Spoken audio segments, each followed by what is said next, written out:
Alright, it's finally time for part 2 covering some more Wii ROM hacks and homebrew games. The Wii is one of my absolute favorite consoles, especially to mod.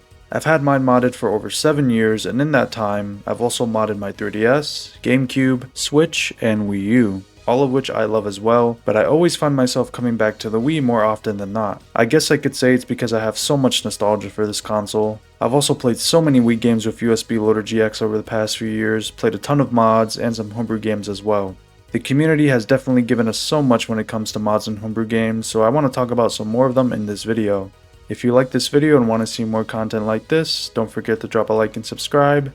And without further ado, let's get right into it.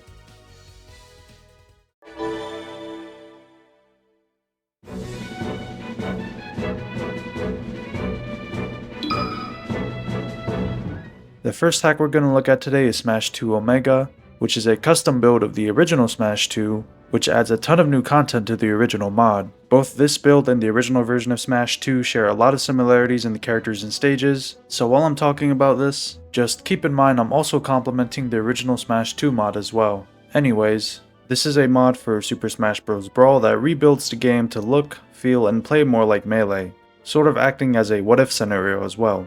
So you may be wondering why I put this mod on the list, especially since it's no longer being updated and the Akanea build for Melee exists, and that's because I personally love this mod and played it so much a few years ago. I love that it makes the game look and feel like Melee while also adding its own spin on character models, alternate costumes, animations, menus, and so much more. It feels like a more unique experience in my opinion. This mod also adds some characters that weren't in Melee originally, such as Snake, who was given his MGS1 design and updated moveset, Ridley, Toad, Wario, Wolf, Daisy, Olimar, Pit, Lucas with his Earthbound 64 design, Rob, Charizard, King Dedede, Sonic, Meta Knight, and Diddy Kong. Of course, most of these characters were already in Brawl originally, and some of them are now in the Akanea build, but seeing characters like Snake in the Melee graphical and gameplay style is just so cool. Even though this mod is somewhat obsolete with other actual Melee mods out there, this one is still worth giving a try, and I still love coming back to it.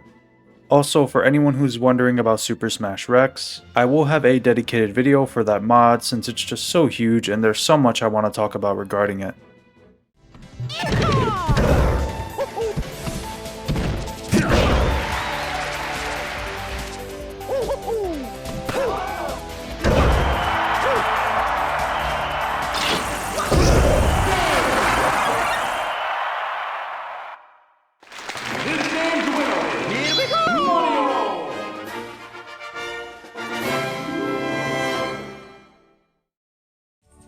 At number 2 we have Mario Kart Wii Deluxe, created by FJ Royette and the Deluxe team. This is a massive custom track distribution for Mario Kart Wii that adds a whopping 184 cups of 736 tracks and 10 battle arenas as of version 9.3. It also has 200cc races along with the same for time trials, similar to Retro Rewind. It also has configurable settings as well, which is super neat. This hack is absolutely insane. It has tracks from pretty much every Mario Kart up to 8 Deluxe and Tour, along with tons of custom tracks and tracks from the Mario Kart arcade games. With the sheer amount of tracks in this game, it's just awesome to see that a vast majority of them are super well made, and not to mention, this game has 3 different versions to check out, along with a dedicated Revolution version. First we have the Blue Edition, which was all the footage you just saw. It adds custom karts for every character, such as the Tour Standard Kart and Standard Bike, but doesn't replace the characters themselves. Then we have the Red Edition, which adds new costumes for every character, taking some from Mario Kart Tour. And it's just so awesome to have custom costumes here in Mario Kart Wii. And finally we have the Green Edition, which replaces every character, except Mario, with new characters. They also have custom animations, some custom karts, and unique voices too. I mean, we have Captain Falcon, Sonic, Tails, Goku, Toon Link, King K. Rool, and more. Every version shares the same tracks and online functionality through new WFC, which is just so awesome to see as well. Speaking of, the online play here is pretty decent. I wasn't able to find many people active during my time playing, but the fact that pretty much every active mod for Mario Kart Wii has some online players just shows how popular Wii modding still is to this day. If you haven't yet, give this one a try. I first played this hack over 4 years ago, and after coming back to it with the latest update 9.3 as of this video, it's come such a long way since, and is definitely worth checking out.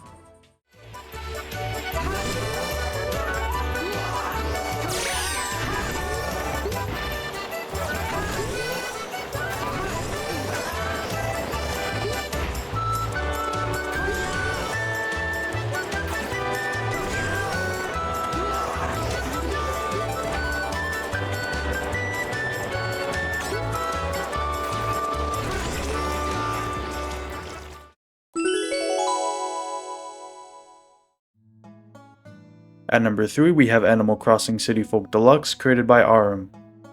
This is of course a hack for City Folk that fills a similar purpose to Animal Crossing Deluxe on the GameCube. It adds 35 original items and 244 villagers, such as Pigleg, Boots, Carrie, and Meow, just to name a few. It also restores online access through Wii Link and Wiimify, adds faster text speed, a bunch of deluxe settings accessible through the phone in your house, such as toggling Resetti on or off, changing the grass mechanics, and a couple more that make the experience overall more customized. It also has so much more quality of life and gameplay enhancements. It even adds full classic controller support. I haven't played too much of the original City Folk, but after playing this hack for a while, it just makes the game feel a bit more modern, so I'd say it's definitely worth checking out, in my opinion.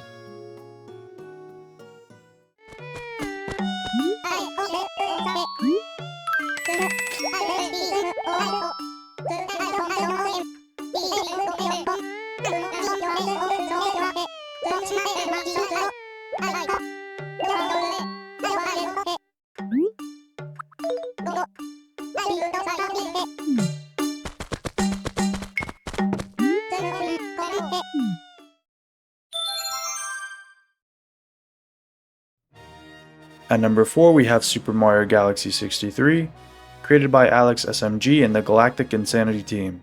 This is a hack for Mario Galaxy 2 that is heavily inspired by the classic Flash game, Super Mario 63. I remember watching so many videos on this game years ago, and it looked so cool, so seeing the idea of it being revived for a Galaxy 2 hack is just amazing. It adds a brand new opening to the game, a new story, a new hub world which is just so cool, and 60 new stars, or in this case, Shine Sprites, along with 30 new galaxies and 120 star coins. The level design here is excellent. They're so open and explorable. I mean, we have Bomb-On Battlefield Galaxy, Snowman's Land Galaxy, and even Jolly Roger Bay Galaxy, just to name a few. It's just so cool to have levels like this in Galaxy 2. It really makes the game feel less linear and more like Mario 64. It works flawlessly on Dolphin as well. I personally use my actual Wii Remote paired to my PC, but you can use the classic controller patch by Super Hackio on top of this hack if you'd like.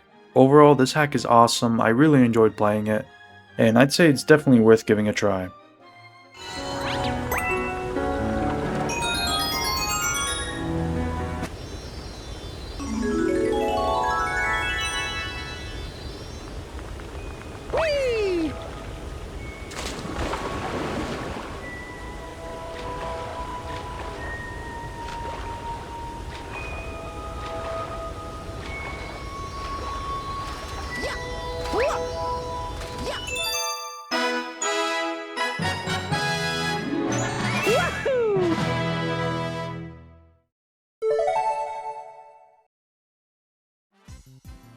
At number 5 we have Mario's Final Adventure Wii, created by the MFAW team. This is a hack of New Super Mario Bros. Wii of course, which is using newer Super Mario Bros. Wii as a base, so I guess you can call this a hack of a hack. It adds 14 new worlds and 95 new levels similar to newer, while also adding its own spin on the UI and music. This one also supports the classic controller like newer as well, but it is a bit better in my opinion. However, I still think the Wii Remote is still the better controller for NSMB Wii. I've played this one quite a bit if you couldn't tell, and I would recommend it as another nice level expansion for this game, similar in quality to the original newer Super Mario Bros. Wii.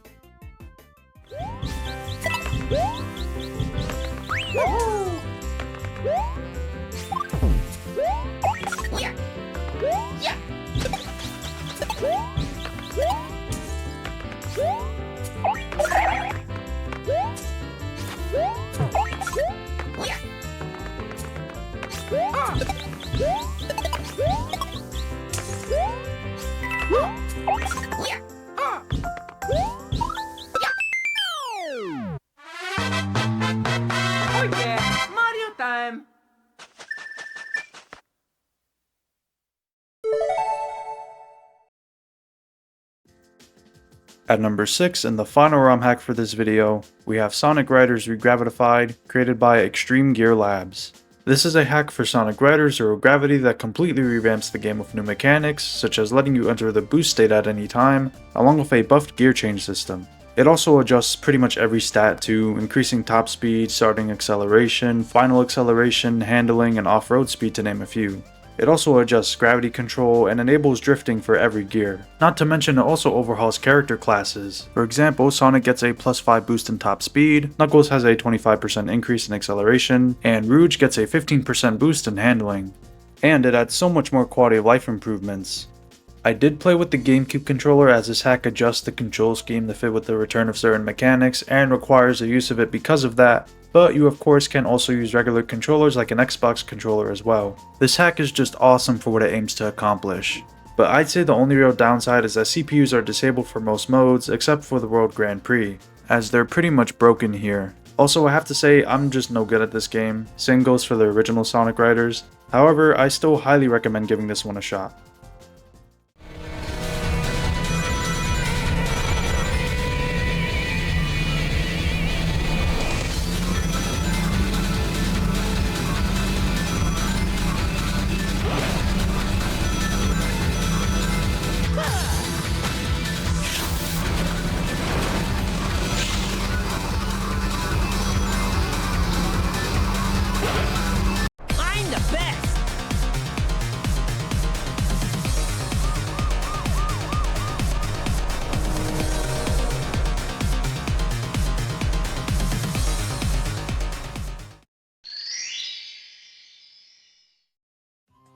Okay, now it's time for some homebrew games. First up, we have a port of Super Mario War, created by Tantric. This is a chaotic deathmatch game meant for 4 players, with of course a major Mario spin, with power-ups, characters from multiple franchises, multiple stages, modes, and more. This game is of course on the older side, but it's still very fun and worth checking out on the Wii in my opinion. But the game only works with original Wii remotes, so no Motion Plus support sadly, though if you're able to, give this one a try.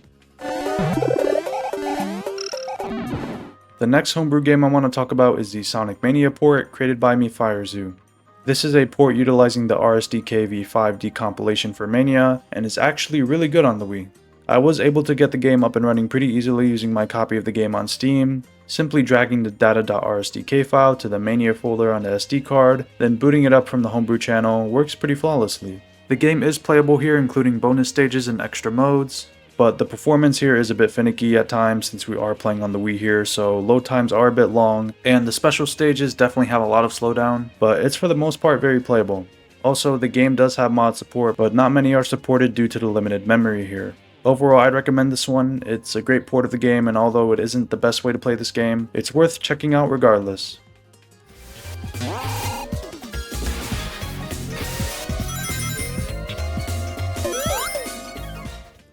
The final homebrew game we're going to look at today is Neuro Zero, a super laid-back synthwave racer. You're probably wondering why this game is here again if you've seen part 1, and that's because I had to cut the segment out of the video, but I really want to mention it again and shed some light on it, so I've put the game here. This one is actually really good for a completely original game. The controls are really smooth, the track designs are great, the aesthetic is super cool, and the music is just so chill. I played this one for a good while, and this is definitely one of the better homebrew games on the Wii, and overall, I'd recommend it. Thank you all so much for watching. If you enjoyed, make sure to drop a like and subscribe, and don't forget to join my Discord server linked in the description and pinned comment. I'll be leaving links to where you can download each of these hacks yourselves along with the texture packs I used for Dolphin. But keep in mind you'll have to provide your own copies of the games I talked about today. Anyway, I hope you all enjoyed this video, and see you all soon.